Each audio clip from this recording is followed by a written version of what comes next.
So if you guys remember, I did a video about a comic book shop owner that made his opinions very well known and very well heard online. You know, they weren't initially supposed to be so received, let's just say, but it ended up going viral, and it had a lot of people on Marvel and DC who are writers for those comic books openly attacking this man. Okay, and keep in mind, this man literally sells their product in his store. This guy will sell your product and you're attacking him. It was just crazy. But apparently, a comic book legend by the name of Mark Millar has just recently taken a stand against cancel pigs. Now, on Twitter or X, whatever you want to call it, the cancel pigs thing is trending, and the reason why is because people are over it. People are over this whole fake thing about, oh, we're just going to cancel someone because they 0.1% disagreed with us, and that's gonna be enough for me to take away this entire livelihood of this person. People are over it, so they're calling them cancel pigs now, and now it's basically this big movement that's happening on Twitter, and I wanted to talk about it. So let's get into this article, guys, from Bounding Into Comics. But of course, before we do, if you are new here, just consider hitting that subscribe button. I would greatly appreciate it, and like the video to push us out into the YouTube algorithm. So it says Mark Millar takes a stand against cancel pigs, calls on creators and fans to never ever appease or encourage their cruelties. I mean, that is honestly the simplest way to put it. I've been saying it time and time again. Cancel culture only has power if you let it have power. If you get canceled, it's because you let yourself get canceled. That's basically it. Unless you did something completely horrible, there's really no reason that cancel culture should be able to cancel you. We've seen so many people try to get canceled, and then they end up coming out on top even better than they were before. So cancel culture really has no power these days. It used to back then, back a couple years ago, that's when it was at its prime, but now it really doesn't have a lot of power and people are over it. It says, in taking a stand against the ever-growing wave of cancel culture that currently overwhelms the world of comic books, veteran industry writer Mark Millar has officially taken a calling out the self-serving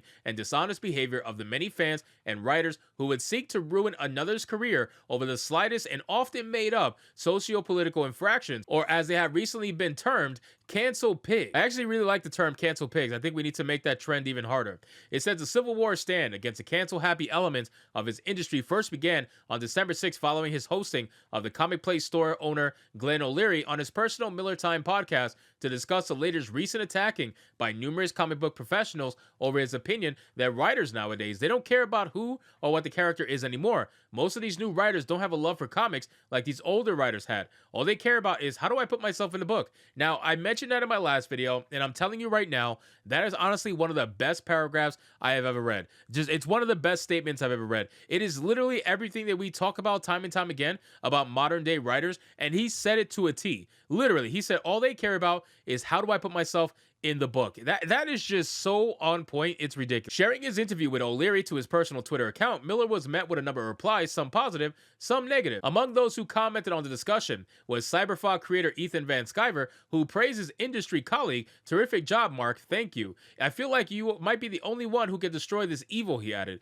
That's what it is, it's killing comics. I'll get more eyes on this interview right now. In turn, Millar would thank Van Sciver for his words, offering back a simple cheers, bud. Now, unsurprisingly, given that Millar had interacted with an individual they perceived as one of the comic's greatest evils, this friendly interaction was soon seized upon by cancel pigs in order to try and bully the Superman Red Sun creator. Replying to a tweet from Derek R. asking, why exactly are people on here slagging Mark Millar? Queer Comics The Pride writer Joe Glass claimed, getting friendly with Comicsgate, the latest is a fairly friendly response to Ethan Van Sciver, it seems. Also, he added, highlighted and defended that comics retailer who basically said comics are dying because people are adding diverse elements to existing characters, etc. No, that is not what he said. Again, these people like to gaslight you, right? They like to lie, and they like to twist words, and they like to make it seem like it's into this victimhood thing, this oppression thing. No, you fucks. That's not what it's about. He made it very clear what it was about. He is tired of people writing themselves into books. That's what it is. He's tired of people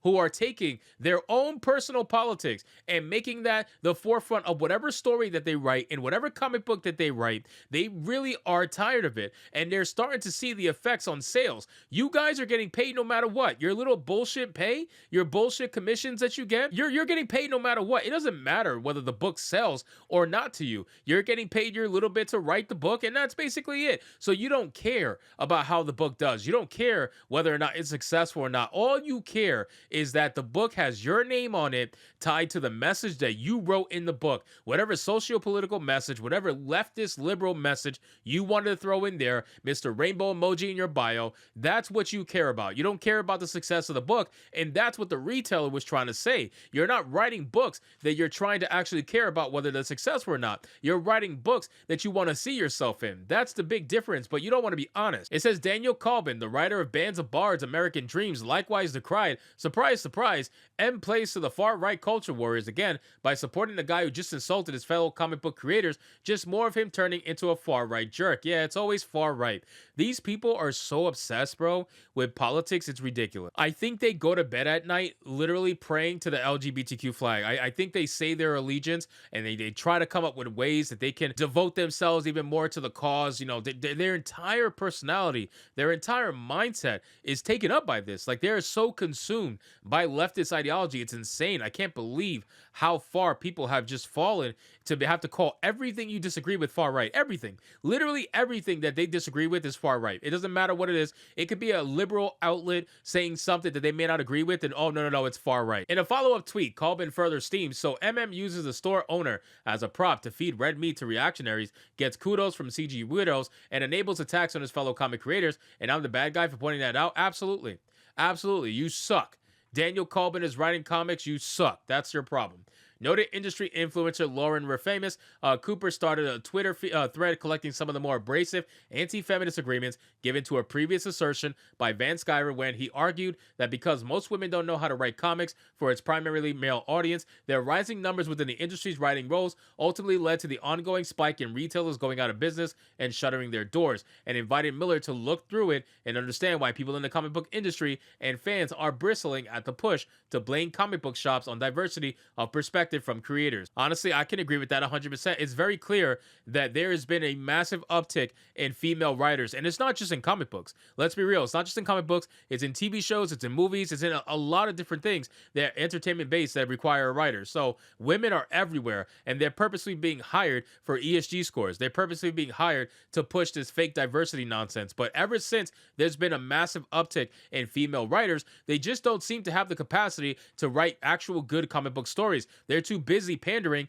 They're too busy virtue signaling. They're too busy writing stuff that they know is going to be safe. They don't want to take any risks because they're not very combative. That's what gets them in the hole. That's what ends up making it a complete and utter bomb. So obviously not all women are bad writers. It's just that there has to be some sort of correlation here between the uptick in female writers and how bad comic books have been doing. It says, met with a block from Miller for a few days, Cooper accused in turn pointed out to Mark Miller that some of his recent commentary has resulted in a wave of virulent misogyny and hate speech from his fans, and this was his response, so I guess he's cool with it. Oh, stop. Like, what do you expect? Someone to police their fan base? It's literally impossible. People are going to say and think whatever the hell they want. And that's the problem with people like this. They want the entire internet policed, and it's never going to happen. So ultimately, if you cannot handle the criticism that's happening online, you probably should not be online in the first place. So anyway, guys, thank you so much for watching this video. I hope you did enjoy it. If you did, consider leaving me a subscribe. I would greatly appreciate it. Don't forget to like the video, comment, let me know what you thought, and I'll see you guys on the next one. Hypnotic out.